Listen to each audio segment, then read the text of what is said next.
चांद हमने भी देखे हैं, ए फलक के चांद हमने भी देखे हैं, तू तो है दागदार, हमने तो बेदाग भी देखे हैं। भावनाओं एवं एहसासों को शब्दों में व्यक्त करने के लिए जिनकी नहीं कोई टक्कर, ऐसे हमारे साथी श्री ठक्कर शान शायरी प्रस्तुत करने आ रहे हैं। परम आदरणीय वरिष्ठ कार्यकारी निदेशक माननीय श्री पटेल साहब और मिसिस पटेल, आदरणीय श्री कुशवाहा साहब और मिसिस कुशवाहा, उपस्थित आदरणीय महानुभावगण, आदरणीय वरिष्ठ अधिकारीगण, सम्माननीय महिलाएं और वाइफ नाइट की आज के सफ़र के मेरे हमसफ़र, मैं इस सुहानी शाम पे सुरभि क्लब की सारी सदस्यों का दिल से अभिनंदन करना चाहता हूं और शुभकामनाएं देता हूं। आज की इस सुहानी शाम को और भी सुहानी बनाने के लिए मैं कुछ अल्फाज, कुछ पंक्तियां, कुछ शेरो शायरियाँ और हास्य कविता पेश करूंगा। हम सब जानते हैं कि हमारे माननीय पटेल साहब और कपिला मैडम कितने यत्न करते हैं, कितने प्रयत्न कर रहे हैं सबको पार्टिसिपेटिव बनाने का, सबको लाइव रखने का। राधा कृष्ण की इस जोड़ी का ये मकसद रहा है कि हम सब थोड़ा घर से बाहर निकलें ताकि खुशियाँ पाएं। इनके यत्नों को देखकर मुझे पंक्तियाँ याद आती है, भटक कर ही सही मंजिल तो मिल ही जाएगी, गुमराह तो वो है जो घर से निकले ही नहीं। तो हम सब घर छोड़कर मैदान में आएंगे तो साहब की मेहनत को 4 चांद लग जाएंगे।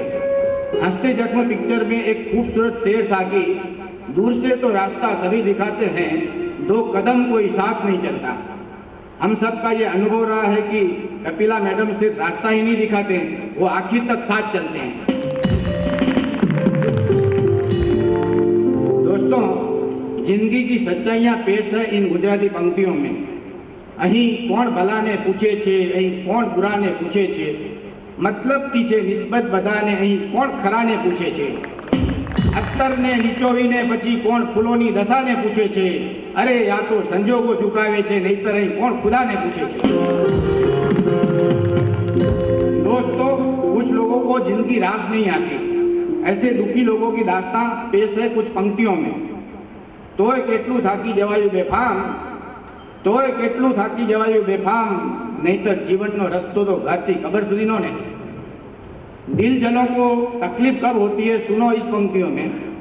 दिल के छालों को अगर कोई शायरी कहे तो ऐतराज नहीं, दिल के छालों को अगर कोई शायरी कहे तो ऐतराज नहीं, तकलीफ तो तब होती है उस पर भी जब कोई वाह वाह कहे। जिंदगी से तो खैर शिकवा था, जिंदगी से तो खैर शिकवा था, मुझे तो मौत ने भी तरसाया। लेकिन दोस्तों, हमें ये सब नेगेटिविटी, नकारात्मक एटीट्यूड को छोड़कर पॉजिटिव एटीट्यूड रखना है, जिसके लिए प्रस्तुत है कुछ पंक्तियां। मंजिल उनको मिलती है जिनके सपनों में जान होती है, मंजिल उनको मिलती है जिनके सपनों में जान होती है, पंखों से कुछ नहीं होता, हौसलों से उड़ान होती है। जिंदगी जीने का मकसद खास होना चाहिए और अपने आप पर विश्वास होना चाहिए।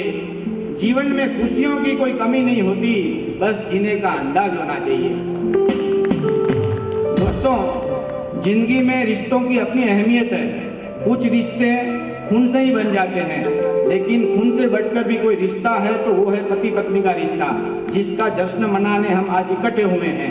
खून से नाखून तक का है ये रिश्ता। इस रिश्ते के लिए फरिश्ते भी तरस जाते हैं। अपनी अपनी पहचान बरकरार रखते हुए साथ जीने का लुत्फ ही अलग है।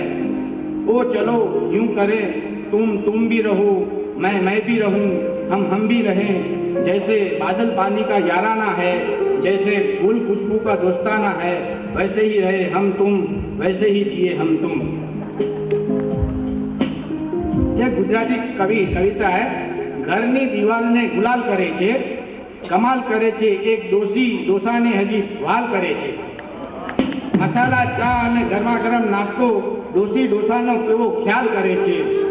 લડે છે, ઝઘડે છે, હસે છે, રડે છે, જીવન તો જળની જેમ વહેતું જાય એમ દોસ્ત જેવી દીકરીની હાજરીમાં બંને જણ ઘરની દિવાલને ગુલાલ કરે છે, કમાલ કરે છે એક ડોસો, એક ડોસી હજી વાલ કરે છે।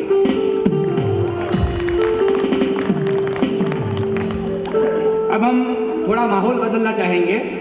माहौल में कुछ हंसी मजाक हो तो बात बन जाए। एक भाई साहब किसी पार्टी में दूसरों की बीवियों को, दूसरी लड़कियों को झांक रहे थे, घूर रहे थे, तो उसके दोस्त ने बोला, यार शादीशुदा होते हुए भी। भाई साहब का जवाब सुनिए, यार आदमी डाइटिंग कर रहा हो तो क्या मेनू भी नहीं देख सकता?